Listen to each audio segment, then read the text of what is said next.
Hi friends, I am doctor Devashish, the knee specialist. आज का जो ये टॉपिक लेके आया हूँ कार्टिलेज ट्रांसप्लांट पे है, कार्टिलेज इंजरीज को लेके है।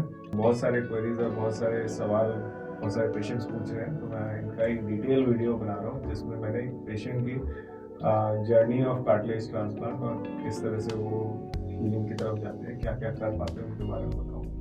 कार्टिलेज होता क्या है? कार्टिलेज जो है दो घुटनों के बीच, दोनों हड्डियों के बीच में, थाई बोन और नी बोन, लेग बोन के बीच में जो एरिया होता है या गैप देखते हैं हम एक्सरे में, उनमें जो है स्पेस जो होता है वो होता है कुशन का एरिया। उसका काम होता है बोन को बोन से टकराने से बचाना है या लुब्रिकेशन देना कि उस एरिया स्मूथ है कि नहीं। सो कार्टिलेज का इंजरीज कैसे हो सकती है, कार्टिलेज में डैमेजेस कैसे हो सकते हैं। नंबर वन, कार्टिलेज की दो तरह की प्रॉब्लम्स होती हैं। एक होता है कि किसी इंजरी इंड्यूस, जैसे कि सोचो चोट लगी आपको, एक्सीडेंट हुआ, हड्डी नहीं टूटी मगर जॉइंट के अंदर कार्टिलेज डैमेज हो गया, पिचक गया या क्रश हो गया, जैसे कि रोड ट्रैफिक एक्सीडेंट्स में हो सकता है, ऊपर से गिरने से हो सकता है, स्पोर्टिंग इंजरीज में जैसे खेलते खेलते फुटबॉल में कॉन्टैक्ट स्पोर्ट्स जो होते हैं उनमें हो सकता है।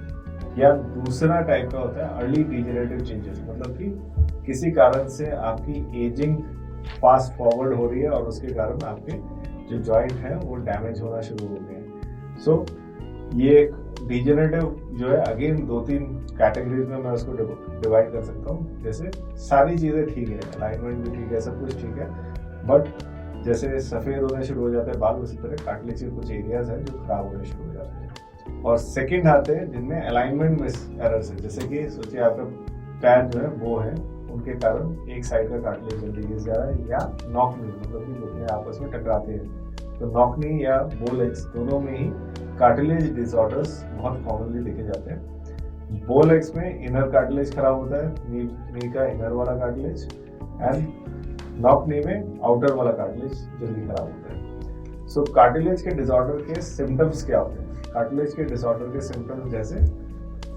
सबसे पहले स्टार्ट होता है पेन से। इरिटेटिंग पेन टाइप का एक होता है जो कि कभी कभी होता है और कभी कभी ठीक हो जाता है। इनिशियली ये पेन एक्सर्शन में, जैसे सीढ़ी बहुत ज़्यादा चढ़े तब आपको घुटनों में अंदर या बाहर की साइड में पेन फील हुआ, बट जब आपने एक्सर्शन जैसे या सीढ़ी चढ़ने का एग्जाम्पल दिया या रनिंग किया उस समय आपको पेन हुआ, बट उसके बाद वो सेटल आउट कर गया। ये पेन किसी किसी टाइम आता है, जैसे कभी एक पर्टिकुलर पीरियड में, साल के 2-3 महीने ठंड के टाइम पे आया, या मैंने जब एक्सर्शन एक्टिविटी ज़्यादा की उसके बाद हुआ, मैंने एक्सर्शन एक्टिविटी कम की उसके बाद ठीक हो गया। इस साल ठीक हो गया, अगले साल दोबारा वहीं पे दर्द हो। ये एक पेन रिलेटेड इशू हुआ। दूसरा हुआ जैसे क्लिकिंग साउंड, खरखर की कुछ आवाज़, जैसे कुछ रब कर रहा हो, जैसे कि दो रेगमार्क को अगर हम रब करते हैं, ठीक है, सैंड पेपर को अगर रब करते हैं तो एक ग्रिटी साउंड आती है, ऐसी ग्रिटी साउंड नी के अंदर से आनी शुरू हो जाती है। नंबर 3, स्टार्टिंग पेन, जैसे बहुत देर बैठ के, चेयर से बैठ के खड़े होने गए या नीचे जमीन पे बैठ के खड़े होने गए, तो फर्स्ट स्टेप जो लेते हैं उसमें एक क्लिंचिंग का पेन ठीक आता है और उसके बाद चला जाता है। ये हमारे इनिशियल सिम्टम्स हैं। सीढ़ी चढ़ना या सीढ़ी उतरते वक्त हमें पेन होना, मोस्टली इसमें पेशेंट कंप्लेन करते हैं उतरते वक्त मुझे पेन होता है, चढ़ते वक्त दिक्कत नहीं होती है। सो ऐसा अगर पेन हो रहा है तो ये भी इसका मतलब है कि एडवांस कार्टिलेज डैमेज स्टार्ट हो गया। बहुत समय पेशेंट्स को कंटिन्यूस पेन होना शुरू हो जाता है जब कि डैमेज ये सिग्निफिकेंटली हाई हो जाए। तो कब होगा ये कंटिन्यूस पेन? यूजुअली ये कंटिन्यूस पेन जो है नाइट टाइम पे, आपको सोते वक्त बहुत ज़्यादा होता है, डे टाइम में ठीक हो जाता है, क्योंकि उस समय आपका सारा कंसंट्रेशन कहीं और नहीं होता है, आपका फोकस नी की तरफ जाता है, नी में पेन शुरू हो जाता है। ठीक है, पेन किस तरह का होता है, पेन का नेचर मैं थोड़ा सा एक्सप्लेन करना चाहता हूँ। ये कभी कभी ऐसा फील होता है जैसे बर्निंग सेंसेशन, जल रहा हो, अंदर कुछ कट गया हो, उस तरह की फीलिंग आती है, थोड़ी देर में ठीक हो जाता है। कभी कभी फील होता है जैसे हॉट गर्म हो गया, जैसे कोई भी मशीन अगर फ्रिक्शन के साथ चलती है तो हॉट वार्म साइड में फील हो सकती है पेशेंट्स को। सो ये है कार्टिलेज के डिसऑर्डर के प्रॉब्लम्स जो पेशेंट फेस करते हैं। नाउ क्या ज़रूरी है इसमें? ज़रूरी है जब भी आपको ये परसिस्टेंट सिम्टम्स आ रहे हो तो as soon as possible doctor को दिखाएं, अपने नी स्पेशलिस्ट को दिखाएं। नी स्पेशलिस्ट जो है उसको डिफरेंट एंगल से देखता है। बहुत ज़रूरी है पेशेंट का एग्जामिनेशन, मतलब कि घुटने के ऊपर तक कपड़े उठा के पेशेंट सामने चलता हुआ है जिसमें हमें अलाइनमेंट एरर्स दिखाई देने लग जाते हैं। नंबर 2, क्लिनिकल एग्जामिनेशन, बहुत समय पैरों को चला के देखना, उनके अंदर ग्रिटिव सेंसेशन को फील करना, और एरियाज कौन से पेनफुल है वो सिर्फ क्लिनिकल एग्जामिनेशन बता सकता है, उसको और कोई सब्स्टिट्यूट नहीं कर सकता। बहुत से लोग सोचते हैं कि इसके लिए ऑनलाइन कंसल्ट ले लें। कार्टिलेज के डिसऑर्डर्स ऐसी चीज़ है जिसमें कि जाना जरूरी है, डॉक्टर देखेगा नहीं ना तो डायग्नोसिस करना इम्पॉसिबल हो जाता है। इसके अलावा हम लोग कुछ इन्वेस्टिगेशंस देते हैं, जैसे कि ये पेशेंट सिम्टम्स जो क्लिनिकल एग्जामिनेशन के अलावा क्या इन्वेस्टिगेशन बहुत इंपॉर्टेंट है। सबसे इम्पॉर्टेंट इन्वेस्टिगेशन है कि पैर का अलाइनमेंट देखना, जिसे हम स्कैनोग्राम कहते हैं। स्कैनोग्राम एक हिप टू टोज जो है स्टैंडिंग पोजीशन में एक्सरे लिया जाता है, जिसमें हम अलाइनमेंट लाइन, मतलब हम जब चलते हैं तो उस समय हमारा वेट बेरिंग लाइन जो है किस तरफ से पास होती है, वो मीडियल जॉइंट लाइन मतलब कि इनर साइड से ऑफ नी से जा रही है, आउटर साइड से जा रही है, बहुत इंपॉर्टेंट है। सो ये फर्स्ट इन्वेस्टिगेशन हो गया। उसके बाद cartilage sequence MRI. Cartilage sequence MRI क्या होता है, कार्टिग्राम्स बोलते हैं, जिसमें कि कार्टिलेज की लेयर्स बाय लेयर्स को हम अच्छे से स्क्रूटिनी करके देख सकते हैं। देखिए नॉर्मल जो एमआरआई है वो किसी काम का नहीं होता है हमारे लिए। क्यों? क्योंकि नॉर्मल एमआरआई में हम लोग एमआरआई में बहुत सारी अलग चीज़ें देखते हैं मगर कार्टिलेज की डिटेल स्कैनिंग नहीं करते। सो पेशेंट सोचते हैं कि मैंने एमआरआई तो कराया, एमआरआई नॉर्मल आया। बहुत समय कार्टिलेज सीक्वेंस एमआरआई कराया और पता चला कि उसमें कार्टिलेज के डिफेक्ट्स ग्रेड 1 ग्रेड 2 है। अगर ग्रेड 1 ग्रेड 2 है उसके लिए कार्टिलेज सीक्वेंस एमआरआई करना बहुत इंपॉर्टेंट है। Cartilage sequence MRI usually 3 Tesla, मतलब कि जितनी ज़्यादा बड़ी पावरफुल मशीन होती है उतना बेटर कार्टिलेज का इवैल्यूएशन कर पाती है। सेकेंड चीज़, इन दोनों इन्वेस्टिगेशन के अलावा कभी कभी हमें बोन डेंसिटी देखने की जरूरत पड़ती है कि हड्डियां नरम तो नहीं हो रही है। अगर बोन डेंसिटी भी कम हो रही है तो कार्टिलेज डिसऑर्डर्स फास्ट फॉरवर्ड हो जाएंगे। विटामिन डी का लेवल बहुत इंपॉर्टेंट है एंड यूरिक एसिड का लेवल। विटामिन डी अगर कम होता है तो उसमें भी कार्टिलेज डिसऑर्डर्स हो सकते हैं, और अगर हमारा यूरिक एसिड बढ़ा हुआ है तो कार्टिलेज डिसऑर्डर्स को ट्रिगर कर देता है और बढ़ा देता है। तो ये हुए इन्वेस्टिगेशन, बट डू अंडरस्टैंड इनको सिर्फ अपने नी स्पेशलिस्ट को दिखाने के बाद ही करो, डायरेक्टली मत करा लेना इनको। सो दोस्तों, कार्टिलेज के जो अर्ली सिम्टम्स है, मतलब कार्टिलेज को हम ग्रेड कैसे करते हैं, कार्टिलेज इंजरीज को। कार्टिलेज इंजरीज को हम 4 कैटेगरीज में डिवाइड करते हैं। Cartilage grade 1 injury, grade 2, grade 3 and grade 4। Grade 1 injury जो होता है वो ओनली इरिटेशन ऑन द, मतलब कार्टिलेज की जो फर्स्ट लेयर है, मतलब कि अगर कार्टिलेज की थिकनेस 2 से 3 मिलीमीटर है तो initial less than 1/3 of the thickness cartilage में अनइवननेस या माइल्ड क्रैक्स आने शुरू होते हैं, वो ग्रेड 1 होता है। ग्रेड 2 में 50% ऑफ द डिफेक्ट, मतलब कार्टिलेज की 50% थिकनेस तक डिफेक्ट्स, मतलब ये क्रैक्स या अनइवननेस आती है। ये पैची हो सकती है, मतलब कि एक छोटे एरिया में हो सकती है, बड़े लार्ज एरिया में भी हो सकती है। नंबर 3 जो ग्रेड 3 आता है उसमें क्या होता है कि मोर देन 50% अप टू 2/3 और इवन फुल थिकनेस, बट पूरा कार्टिलेज डैमेज नहीं हुआ है, वैसे डिफेक्ट्स होते हैं। ग्रेड 4 डिफेक्ट्स जो होते हैं जिनमें कि कंप्लीट लॉस ऑफ कार्टिलेज आ जाता है। Complete loss of cartilage, full thickness cartilage defects को बोला जाता है। उन केसेस में देखा गया है कि कार्टिलेज की कुछ प्रोसीजर्स की जरूरत पड़ती है। सो ग्रेड 1 ग्रेड 2 क्या सब में, या ग्रेड 2 ग्रेड 3 ग्रेड 4 सब में सर्जरी की जरूरत पड़ती है? नहीं दोस्तों, ग्रेड 1 एंड ग्रेड 2 इंजरीज ऐसी हैं जिन्हें कि टाइमली अगर डायग्नोसिस कर लिया जाए तो उन्हें सर्जरी से बचाया जा सकता है। बट अनफॉर्चुनेटली ग्रेड 1 और ग्रेड 2 में पेशेंट्स आना नहीं चाहते। पेशेंट को लगता है कि हाँ ये तो अपने आप ठीक हो जाएगा। हाँ, अपने आप ठीक हो जाएगा विद सपोर्ट। आपको सोचना है कि कैसे ठीक किया जाए, तो इसलिए आपको अपने डॉक्टर को दिखाना जरूरी है। नी स्पेशलिस्ट इसी स्टेज पे ग्रेड 1 ग्रेड 2 जहाँ पे कि कार्टिलेज सीक्वेंस एमआरआईज में चेंजेस आ रही है जो कि किसी और चीज में नहीं दिखाई देंगे, उन केसेस में हम लोग इसके लिए कुछ स्पेशल चीजें कराते हैं, जैसे विटामिन डी का इंटेक बहुत हाई डोज पे करते थे। कार्टिलेज के लिए हमें समझना है कि अंडर सरफेस कार्टिलेज के नीचे एक सबकॉन्ड्रल बोन होती है जिसमें से कि कैल्शियम डिपॉजिशन अगर हट जाए तो वो सॉफ्ट हो जाएगी, और कार्टिलेज का बेस अगर सॉफ्ट हो गई तो कार्टिलेज डैमेज फास्ट फॉरवर्ड हो जाएगी। उस बेस को बचाने के लिए विटामिन डी बहुत इंपॉर्टेंट है, कैल्शियम इंटेक बहुत इंपॉर्टेंट है। अपार्ट फ्रॉम इट, कार्टिलेज के कुछ सप्लीमेंट्स आते हैं, कोलाजन, ग्लूकोसामाइन, रोजेप एक्सट्रैक्ट्स, बहुत सारी चीजें हैं जिनसे कार्टिलेज को रीलुब्रिकेट किया जा सकता है। सो ये सारे जो चीजें हैं जैसे विटामिन डी और ये मैं बोल रहा हूँ, ये मेडिकल मैनेजमेंट में आता है। इनके अलावा कुछ एक्सरसाइजेस है जिनसे बहुत अच्छा नी के कार्टिलेज को बचाया जा सकता है। बीएमओ एंड स्टैटिक क्वाड्रिसेप्स या डायनेमिक क्वाड्रिसेप्स, क्वाड्रिसेप्स को स्ट्रेंथ करने से हमारे जो कार्टिलेज के डिफेक्ट्स हैं उनको बचाया जा सकता है। तो ये एक्सरसाइजेस बहुत इंपॉर्टेंट है। एक हो गया मेडिसिन हो गया, एक एक्सरसाइज हो गया। तीसरी चीज कुछ अवॉइडिंग एक्टिविटी। कार्टिलेज के डैमेजेस को बचाने के लिए सबसे इंपॉर्टेंट है हम कुछ ऐसी एक्टिविटीज जिनसे कार्टिलेज डैमेज ट्रिगर होता है, जैसे एक्सट्रीम मूवमेंट्स, स्क्वाटिंग करना, क्रॉस लेग सिटिंग करना, जंपिंग करना, नीलिंग करना, इनसे कार्टिलेज डैमेज होते हैं, इनको अवॉइड करें। Avoiding these activities also improve the quality of cartilage. इसके अलावा और क्या चीजें करी जा सकती है, जैसे कार्टिलेज के सोचिए मेरे मीडियल फीमोरल या टिबियल कॉन्डाइल या लैटरल फीमोरल या लैटरल टिबियल कॉन्डाइल में कार्टिलेज डिफेक्ट्स आ रहे हैं, उन केसेस में स्पोर्ट शूज जो कुशन है हम बाहर से ऐड कर सकते हैं, जैसे कि स्पोर्ट शूज में। सो जितना स्पोर्ट शूज पहनेंगे उनसे हो सकता है कार्टिलेज डैमेज को बचाया जा सकता है।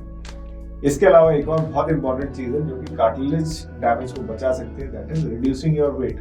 बॉडी वेट को भी अगर हम कम कर ले, सोचिए मैं एकदम समझाने के लिए एग्जांपल बता रहा हूँ, कार्टिलेज इंजरी के लिए वेट एक तरह से प्रॉब्लमेटिक है। जितना वेट मैं कुशन पे डालूंगा उतना चांसेस ऑफ डैमेज बढ़ता रहता है। सो सिंपल, एक गाड़ी का शॉकर अगर खराब है और आप उसमें ज्यादा वेट डालेंगे तो जल्दी खराब हो जाएगा। सो उसी तरह से हमारा कार्टिलेज अगर वेयर एंड टेयर करना शुरू कर रहा है, अगर हम वेट लॉस करते हैं, again understand weight loss can not be with running jogging, उससे नहीं कर पाएंगे तो कार्टिलेज पे और लोड पड़ेगा। सो weight loss with diet, with medicines, with other techniques, you can reduce weight, which will eventually benefit the cartilage in grade 1, grade 2, grade 3, grade 4 सारे damages में हेल्पफुल रहेगा।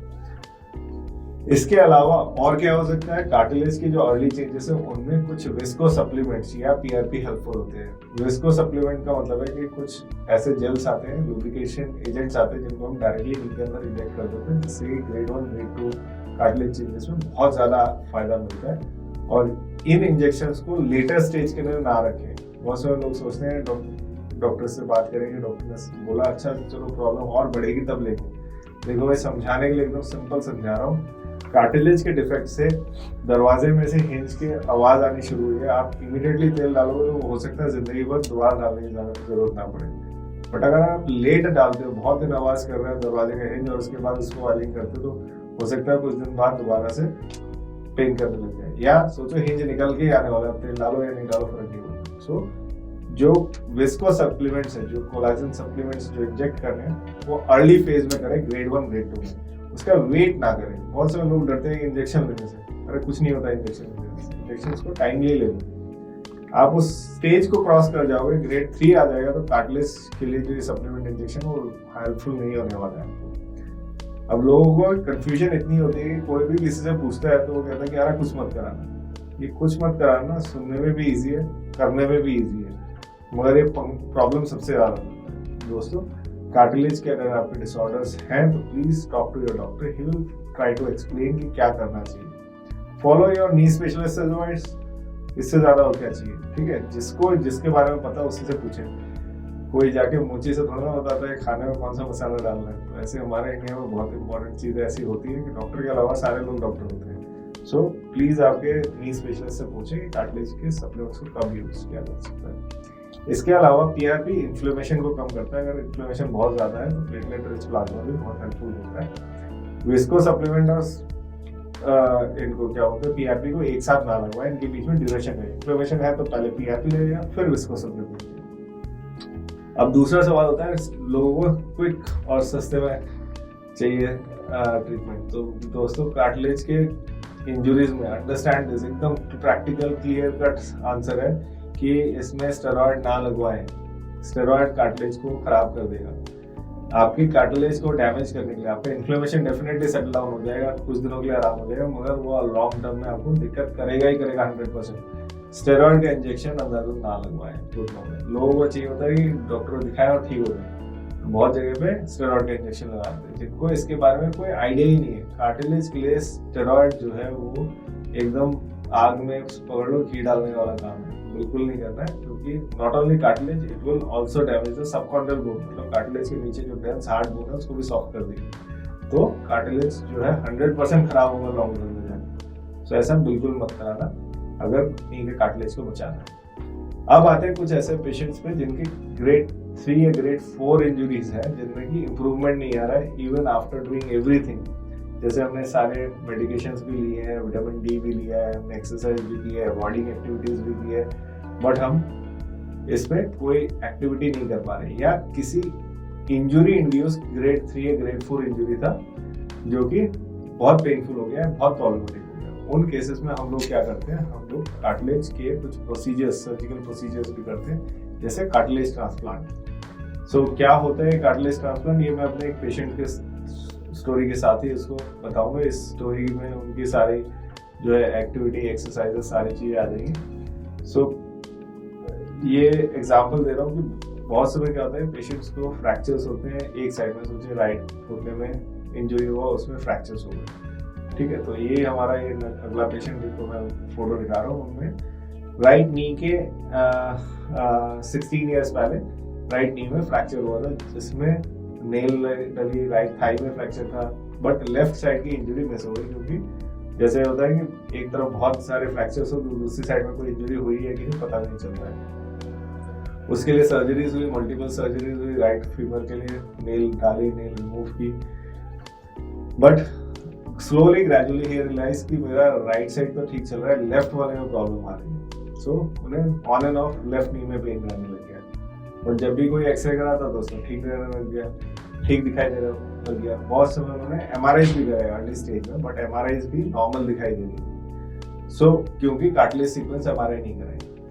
सो पेशेंट ने मुझे दिखाया, मुझे दिखाने के बाद मैंने उनको कार्टिलेज सीक्वेंस MRIs करी, जिनके पिक्चर्स दिखा रहा हूँ। उनमें कार्टिलेज डिफेक्ट दिखाई देने लगे। कार्टिलेज डिफेक्ट दिखाई देने के बाद मैंने उनको बोला कि ग्रेड 3, ग्रेड 4 चेंजेस है, इनमें आप फिजियो एक्सरसाइजेस करो और साथ में ये सप्लीमेंट्स लो, और हो सकता है सर्जरी की जरूरत पड़ेगी। बट अनफॉर्चुनेटली क्या हुआ कि बहुत सारे एडवाइस देने वाले लोग होते हैं, उन्होंने 50 एडवाइस दी, बहुत सारी चीजें कराई, और साल भर तक वो बेचारे भटकते रहे कि मेरे को करना क्या है। सो अल्टीमेटली क्या हुआ कि कार्टिलेज का डैमेज और बढ़ गया। At that point he understood कि भाई जितने भी एडवाइसेस मैंने फॉलो किए ना, किसी से कुछ फायदा नहीं हो रहा है, अब I need to get it corrected. So he visited me again. So मैंने उनका इवैल्यूएशन किया, उनका अलाइनमेंट एक्सरसाइज किया। अलाइनमेंट एग्जैक्टली उसी जगह से जा रही थी जिस जगह कार्टिलेज का डैमेज हुआ। सो अल्टीमेटली हम लोगों ने प्लान किया कि उनकी कार्टिलेज की सर्जरी करनी है। कार्टिलेज की 2 तरह की सर्जरीज होती है, एक 1 स्टेज सर्जरी होती है, 2 स्टेज सर्जरी होती है। 1 स्टेज सर्जरी में कार्टिलेज के कुछ सप्लीमेंट्स जो आर्टिफिशियल ग्राफ्ट्स होते हैं उनको हम लगाते हैं, और 2 स्टेज सर्जरी में हम लोग अपने ही बॉडी के कार्टिलेज सेल्स को लेते हैं और उनको लैब में ग्रो करके रिपीट सेकंड सर्जरी में जाके उसको पेस्ट बैक कर देते हैं। सो मैं दोनों ही ऑप्शन पेशेंट्स के साथ डिस्कस करता हूँ, मैंने इनके साथ भी दोनों ही ऑप्शन डिस्कस किए। Then we came to this conclusion कि patient wants his own cartilage to be grown, जिसको हम वापस पेस्ट बैक कर सकें। तो पहली सर्जरी हमने दूरबीन के थ्रू टेलीस्कोपिक आर्थ्रोस्कोपिक सर्जरी की, जिसमें कि हमने कार्टिलेज का एक सैंपल लिया और इवैल्यूएट किया कितना बड़ा डिफेक्ट था। सो हमारा MRI फाइंडिंग के हिसाब से करीब करीब 1.5 सेंटीमीटर टू 0.5 सेंटीमीटर एक लेशन था, जिसको हम लोगों ने डायग्नोस्टिक आर्थ्रोस्कोपी से भी कंफर्म किया। Then we took a sample of cartilage, जिसको हमने ग्रो करने के लिए भेज दिया लैब में, जिससे कार्टिलेज ग्रो करके आई। सो कार्टिलेज सेल्स जब हमारे पास 6 वीक्स में वापस आए, तो हम लोगों ने सेकेंड स्टेज सर्जरी की, जिसमें कि हम लोग अलाइनमेंट, नॉट ओनली कि हमारा जो मीडियल साइड जहाँ पे कार्टिलेज डैमेज था उधर से अलाइनमेंट को हटा के नी का अलाइनमेंट लैटरल कंडाइल पे ले लिया, और कार्टिलेज के सेल्स को वापस पेस्ट बैक कर दिया, जैसे मैं इस पिक्चर में दिखा रहा हूँ। सो इस सर्जरी के बाद patient can walk on the same day. हम वेट नहीं डालने देते उस साइड में, बट पेशेंट चलना शुरू कर देता है, non weight bearing walking. So it is not a very complicated painful surgery, जैसा आप देख रहे हैं इस पेशेंट में। Immediately after surgery next day ही was able to walk on his other leg, weight डाल के with a walker, is comfortably walking.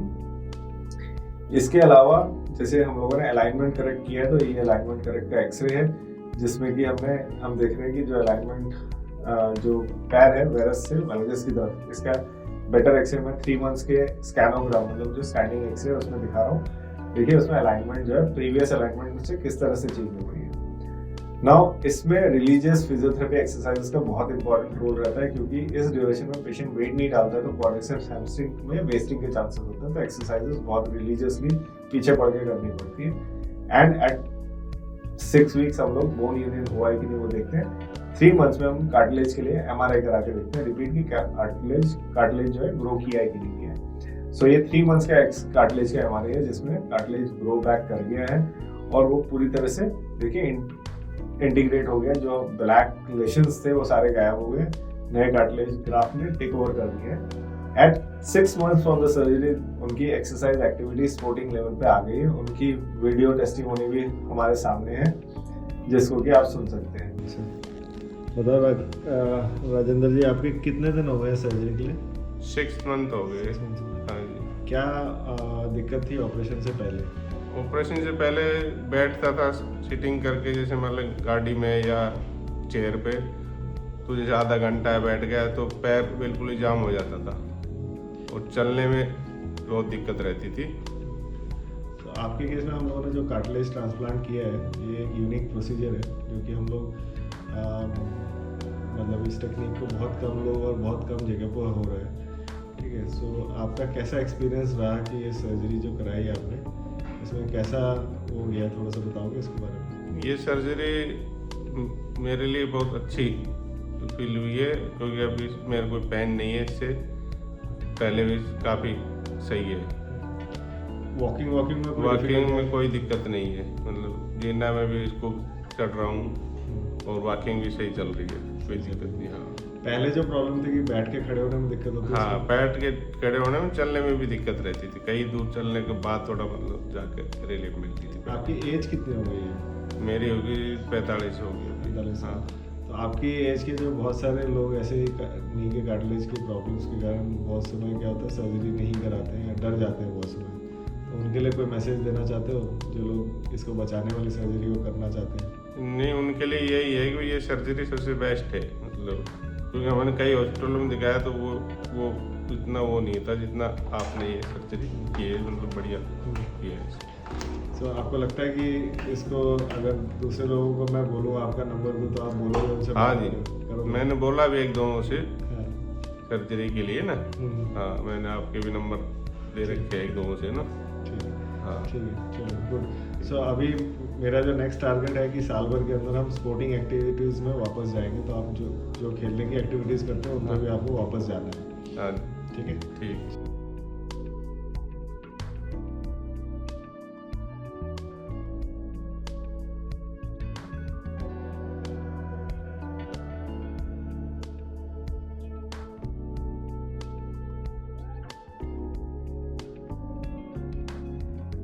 So all in all, दोस्तों, these are the surgical procedures. Cartilage transplant एक जिसमें कि cartilage हम लोग artificial graft डालते हैं, और दूसरा जिसमें 2 स्टेज प्रोसीजर जिसमें अपने सेल्स को ग्रो किया जा सकता है। ये प्रोसीजर्स आज बहुत अच्छे से अवेलेबल है। इनके लिए हम डिफरेंट एसोसिएटेड सर्जरीज भी करते हैं, जैसे alignment changing surgery, tibial tuberosity transfers, movement of the patella, बहुत सारे पटेलर ट्रैकिंग चेंजेस के लिए करते हैं प्रोसीजर्स। ये कॉम्प्लिकेटेड नहीं है, बहुत ही स्पेशलाइज सर्जरी है जिनके लिए रिजल्ट्स मैटर करता है, वो लोग ये सर्जरीज करते हैं। और हम सक्सेसफुली इस सर्जरी को रेगुलरली अपने इस डिपार्टमेंट में कर रहे हैं, सक्षम ortho and CK Birla hospital में। सो दोस्तों, अगर आपको ऐसी कोई भी रिलेटेड क्वेरी है कार्टिलेज से, तो feel free to communicate. I think मैंने कार्टिलेज से रिलेटेड सारी बातें बोली हैं, आपको सारी चीज़ें बोली है। कार्टिलेज क्या, जो यूजुअल कैंडिडेट्स हैं वो लोग हैं जिनकी कार्टिलेज इंजरी 15 साल से लेके 40 साल तक के लोग हैं जिनको हम रिप्लेसमेंट्स की से बचाना चाहते हैं, उनके लिए। सो कार्टिलेज को अगर हम ध्यान से देखें तो हर स्टेज के कार्टिलेज को बचाया जा सकता है, चाहे वो टाइप 1 हो, टाइप 2 हो, टाइप 3 हो, टाइप 4 हो। बट डिपेंडिंग अपॉन स्टेज आपके सर्जन नी स्पेशलिस्ट से जरूर बात करें। अगर आपको कोई भी क्वेरी है तो आप मुझसे पूछें, मैं ट्राई करूंगा इनको सॉर्ट आउट करने के लिए। एंड सक्सेस रिजल्ट्स के हिसाब से बताता हूँ कि इनके लिए बहुत ज़रूरी है सर्जरी सक्सेस या ट्रीटमेंट सक्सेस के लिए patient awareness, patient education is very important, जो उस पर मैं पूरा रिलीजियस एफर्ट देता हूँ एजुकेट करने के लिए। जिन्होंने ऐसी इंजरीज हुई होती है उनसे बात करवाना भी बहुत ज़रूरी होता है, पेशेंट को समझना है कि क्या करने वाले हैं। और इनके results, yes definitely they are wonderful. मैं इतना बताना चाहता हूँ कि जितने लोगों का हम लोगों ने कार्टिलेज ट्रांसप्लांट या कार्टिलेज रिपेयर्स किया वो सारे सक्सेसफुल रहे। तो दोस्तों, घबराइए नहीं, मैं डराना नहीं चाहता। जितने भी आपके सवाल होंगे पूछिए, मैं ट्राई करूँगा उनको आंसर करने के लिए। कार्टिलेज से रिलेटेड और भी कोई सवाल है तो डेफिनेटली पूछिए।